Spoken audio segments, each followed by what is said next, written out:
সাল ১৯৪৪ দ্বিতীয় মহাযুদ্ধের শেষ প্রান্তে পৌঁছে গেছে। ফিনল্যান্ড এবং সোভিয়েত ইউনিয়ন এক শান্তি চুক্তিতে উপনীত হয়, নাম মস্কো আর্মিস্টিস। এই চুক্তি অনুযায়ী ফিনল্যান্ড থেকে নাৎসি বাহিনীকে প্রত্যাহার করতে বলা হয়, কিন্তু তারা শান্তিপূর্ণভাবে সরে যায়নি, বরং পশ্চাদপসারণ করতে করতে তারা তাদের ধ্বংসযজ্ঞ চালিয়ে যেতে থাকে। রাস্তা, ব্রিজ, গ্রাম, শহর যা সামনে পড়ে তাই ধ্বংস করে দেয়। এই প্রেক্ষাপটে দেখা যায় এক বৃদ্ধকে, যিনি যুদ্ধ থেকে স্বেচ্ছায় নিজেকে গুটিয়ে নিয়েছেন। বয়সের ভারে নুব্জ হলেও তার দৃঢ়তা ও মানসিক শক্তি ছিল তরুণের চেয়েও প্রবল। তার সঙ্গী এক বিশ্বস্ত কুকুর ও একটি ঘোড়া। সে দিনরাত মাটির নিচ থেকে সোনা খুঁজে বেড়ায়, ধুলোময় মাটিকে ধুয়ে ধুয়ে স্বর্ণকণার সন্ধান করে। তার নাম কর্পি। গভীর গর্তে মগ্ন কর্পি মাটি খুঁড়ছে অবিরাম, যেন বিশ্বযুদ্ধ তার পৃথিবীতে প্রভাব ফেলেনি। মাঝে মাঝে যুদ্ধবিমান তার মাথার উপর দিয়ে যায়, কিন্তু সে নির্লিপ্ত থাকে, স্বর্ণের আকর্ষণে বিভোর। একদিন হঠাৎ করেই সে মাটির নিচে ঝলমলে স্বর্ণের আভা দেখে। খুশিতে চোখে জল এসে যায় তার। এত বড় সোনার খুনি সে কল্পনাও করতে পারেনি। একে একে সে স্বর্ণের খুণ্ডগুলো তোলে, যত্ন করে রাখে। পরদিন একটি পাথরের ঝর্ণায় গোসল করতে যায় সে। শরীরে অসংখ্য পুরনো ক্ষতের দাগ, যা সাক্ষী বহন করে তার অতীত সংগ্রামের। আগুন নিভিয়ে কুকুর এবং ঘোড়াকে সঙ্গে নিয়ে সে যাত্রা শুরু করে। এই যাত্রাপথেই তার মুখোমুখি হয় জার্মান সৈন্যদের সাথে, নাৎসিদের একটি ইউনিট, যারা পিছু হটছে ধ্বংসযজ্ঞ চালিয়ে। তাদের গাড়ির মধ্যে ছিল নির্যাতিত কিছু নারী বন্দী, যাদের মুখে দুঃসহ যন্ত্রণার ছাপ। তাদের গার্ড দলের নেতা অফিসার উলফ কর্পির দিকে বন্দুক তোলে, কিন্তু টিম লিডার ব্রুনো তাকে থামায়। ব্রুনো বলে সে তো মরতে চলেছে, তাকে এখন মারার প্রয়োজন নেই। কর্পি তার পথে এগিয়ে চলে। পথে সে দেখতে পায় বৈদ্যুতিক খুঁটির সঙ্গে ঝালানো মানুষের লাশ। এই ছিল নাৎসিদের নির্মমতার নিদর্শন। এরপর একদল সৈন্য তার গতিপথ রোধ করে। তারা তাকে নামিয়ে ব্যাগ তল্লাশি করে। একজন অফিসার কর্পিকে প্রশ্ন করে সে কি কিছু পেয়েছে। কর্পি কুকুরকে পালাতে ইশারা করে। কুকুর দৌড় দেয়, পেছন থেকে গুলি ছোড়া হলেও পালিয়ে যায়। তারা ব্যাগ খুলে দেখে তা সোনায় ভরা। আনন্দে মাতোয়ারা হয়ে উঠলেও কর্পির ধৈর্যের বাঁধ ভেঙে যায়। কোমরের চাকু বের করে এক অফিসারের মাথায় ঢুকিয়ে দেয়। সেখানেই শুরু হয় এক রক্তক্ষয়ী সংঘর্ষ। সবাইকে নির্মমভাবে হত্যা করে কর্পি আবার যাত্রা শুরু করে। দূরে দাঁড়িয়ে থাকা টিম লিডার ব্রুনো আর অফিসার উলফ বিস্ময়ে দেখে ঘটনাস্থলে মৃতদেহ পড়ে আছে। কর্পি নিখোঁজ। তারা পেছনে ধাওয়া দেয়। দূরে দূরবীনে দেখা যায় কর্পি তার ঘোড়াটি নিয়ে একটি মাইনফিল্ড পার হচ্ছে। আচমকা ঘোড়ার পা মাইনের উপর পড়ে, বিকট বিস্ফোরণ হয়। টিম লিডার ব্রুনো যখন দূর থেকে বিস্ফোরণের ধোঁয়া দেখল, তখন তার মুখে এক ধরনের তৃপ্তির হাসি ফুটে উঠল। মনে হলো বৃদ্ধ সেই মাইনফিল্ডেই শেষ। কিন্তু সত্যিটা ছিল একেবারেই উল্টো। কর্পি, যদিও তার প্রিয় ঘোড়াটি মাইনে পড়ে ছিন্ন ভিন্ন হয়ে গিয়েছিল, তবুও সে নিজে অলৌকিকভাবে বেঁচে যায়। আহত হলেও সে ধৈর্য নিয়ে একের পর এক ছড়িয়ে থাকা সোনার খণ্ড সংগ্রহ করতে থাকে। প্রতিটি টুকরোর দিকে সে তাকায় এমনভাবে যেন এগুলো তার জীবনের একমাত্র সান্ত্বনা। কিন্তু বিশ্রাম নিতে পারেনি কর্পে। হঠাৎই সেখানে হাজির হয় জার্মান অফিসার উলফ ও টিম লিডার ব্রুনো। উলফ বন্দুক তাক করতেই কর্পি পাথর ছুঁড়ে এমনভাবে আঘাত করে যে মাটিতে পাতা মাইন বিস্ফোরিত হয়ে যায়। ফলে এক বিশৃঙ্খলা তৈরি হয়। ব্রুনো তখন তার বাহিনীকে গোলাগুলি বন্ধ করতে বলে এবং নিজেই সতর্কভাবে এগিয়ে যেতে থাকে। মাইন থাকার আশঙ্কায় সে নিজের সৈন্যদের সামনে পাঠাতে শুরু করে, একজন একজন করে, যেন সামনে মাইনে পড়া তারা যেন বিস্ফোরণ হয় এবং পিছনের গুলো নিরাপদ থাকে। তাদের মধ্যে একজন মাইনে পা দিয়ে উড়ে যায়, পরের জনের দেহ বিচ্ছিন্ন হয়ে পড়ে। এবার ব্রুনো দুই নারী বন্দীকে সামনে এগিয়ে যেতে বাধ্য করে। তাদের কোমরে দড়ি বেঁধে চলতে বলে, যেন নারীদের জীবনের দামে নিজের পথ পরিষ্কার করে। তারা ধীরে ধীরে পথ তৈরি করে দেয়। এই সময় অফিসার উলফ জেনারেলের সাথে রেডিওতে কথা বলে।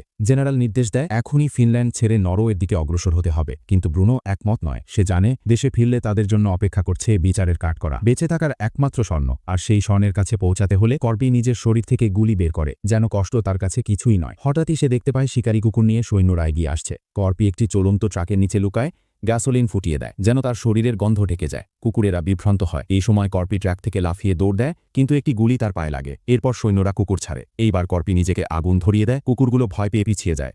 এরপর সে পানিতে ঝাঁপ দেয়। ব্রুনো হাসতে হাসতে বলে, মর্টাল হোক বা ইমর্টাল, শ্বাস না নিলে বাঁচবে কিভাবে। জলতলে কর্পি অপেক্ষা করে। কিছুক্ষণ পর সে শ্বাস নিতে উপরে উঠলে সৈন্যরা তাকে গুলি করতে থাকে। সৈন্যরা রক্ত দেখে ভাবে সে মরে গেছে, কিন্তু কর্পি এক সৈনিককে পানিতে নামতে বলে এবং তার কাছ থেকে সোনাগুলো নিয়ে আসতে বলে। তখন কর্পি তাকে টেনে নিয়ে তার শ্বাসনালী কেটে দেয়। তারপর সেই পথ দিয়ে শ্বাস নেয়। দ্বিতীয় সৈনিককেও একইভাবে শেষ করে ফেলে। তৃতীয়জন ভয়ে পালাতে গেলে নিজের লোকের গুলিতেই মরে যায়। কর্পি বুলেট প্রুফ ভেস্ট পরে সেখান থেকে চলে যায়। এই সময় কর্পির প্রিয় কুকুরটা ফিরে এসে সৈন্যদের ভাতে ধরা পড়ে। ব্রুনো নতুন প্ল্যান আঁকে। কুকুরের শরীরে ডায়নামাইট বেঁধে ধুয়ে পাঠিয়ে দেয় কর্পির কাছে। কর্পি বুঝে ফেলে, কুকুরটাকে বাঁচাতে ঝাঁপিয়ে পড়ে এবং ডায়নামাইট খুলে দূরে ছুঁড়ে ফেলে। বিস্ফোরণে সে আহত হলেও বেঁচে যায়। সৈন্যরা তাকে ধরে গলায় রশি বেঁধে ঝুলিয়ে দেয়। পকেটে সোনা টুকরো ঢুকিয়ে রেখে চলে যায়, যেন এক নির্মম বার্তা দেয়। মৃত্যুর মুখোমুখি কর্পি খুঁটির সাপোর্ট নিয়ে বেঁচে থাকার চেষ্টা করে। পায়ে গেঁথে থাকা রড টেনে পায়ের ক্ষতস্থানে ঠকিয়ে খুঁটিতে আটকে দেয় নিজেকে। এক ভয়ানক নিঃশব্দ দৃশ্য। ততক্ষণে 2 জার্মান সৈন্য হেলিকপ্টার এসে নামে। বাতাসে খুঁটির কিছু অংশ ভেঙে গেলে রশি আলগা হয়ে যায়। কর্পি পুড়ে যায় নিচে। তার কুকুর পাশে দাঁড়িয়েছিল। এক সৈন্য শুট করতে গেলে কর্পি আগেই গুলি করে তাকে মেরে ফেলে। গুলির শব্দে অন্য সৈন্য ছুটে এলে কর্পি তাকে ইট দিয়ে আঘাত করে অচেতন করে দেয়। সোনার একটি খণ্ড হাতে নিয়ে সে ভাবে, এই সোনার জন্য সে কত কিছু হারিয়েছে, অথচ এখনও শেষ হয়নি যুদ্ধ। সে জানে যুদ্ধ এখনও বাকি। যখন কর্পির হাতে বন্দী সৈনিকটি পড়ে, তখন সে চাইলেই তাকে গুলি করে মেরে ফেলতে পারত, কিন্তু কর্পি ঠিক করে এই সৈনিকের সাহায্য নিয়ে সে পৌঁছাবে সেই প্লেন পর্যন্ত যেখানে বাকিরা আছে। সে জানে ওখানেই লুকানো আছে তার সমস্ত সোনা, তার ত্যাগ, তার প্রতিশোধের কেন্দ্রবিন্দু। সৈনিকটি যখন দেখে কর্পি নিজের ক্ষতস্থান ধাতব বস্তু দিয়ে চেপে সেলাই করতে শুরু করেছে, তখন তার মুখে আতঙ্ক ফুটে ওঠে। ভয় যেন তাকে জমিয়ে দেয়। এ এক অমানবিক দৃশ্য, যেখানে এক আহত মানুষ নিজের শরীরে অস্ত্র ঢুকিয়ে ব্যথাকে জয় করছে। এদিকে জার্মানদের একটি ইউনিট প্রস্তুত হয়ে নরওয়ের দিকে অগ্রসর হওয়ার পরিকল্পনা করছিল। তারা আত্মবিশ্বাসে পূর্ণ, কেননা তাদের কাছে এখন প্রচুর সোনা আছে। কিন্তু হঠাৎই পথরোধ হয়ে যায়। একটি বিমানের ধ্বংসস্তূপ পড়ে আছে মাঝ রাস্তায়। 2 সৈন্যকে পাঠানো হয় পরিস্থিতি দেখতে। তারা গিয়ে আবিষ্কার করে পাইলট মৃত, আর তার হাতে বাঁধা সেই দড়ি যেটি দিয়ে কর্পিকে ঝুলিয়ে রাখা হয়েছিল। বিষয়টি বুঝে ফেলার পর টিম লিডার ব্রুনো সবাইকে বলে, এখান থেকে যত তাড়াতাড়ি সম্ভব বেরিয়ে চলো। অন্যদিকে সেই 2 মেয়ে বন্দীকে নিয়ে সৈন্যরা গাড়িতে আলোচনা করছিল। তখন একটি মেয়ে হেসে ওঠে। তাকে জিজ্ঞেস করা হয়, তুমি হাসছ কেন? সে বলে,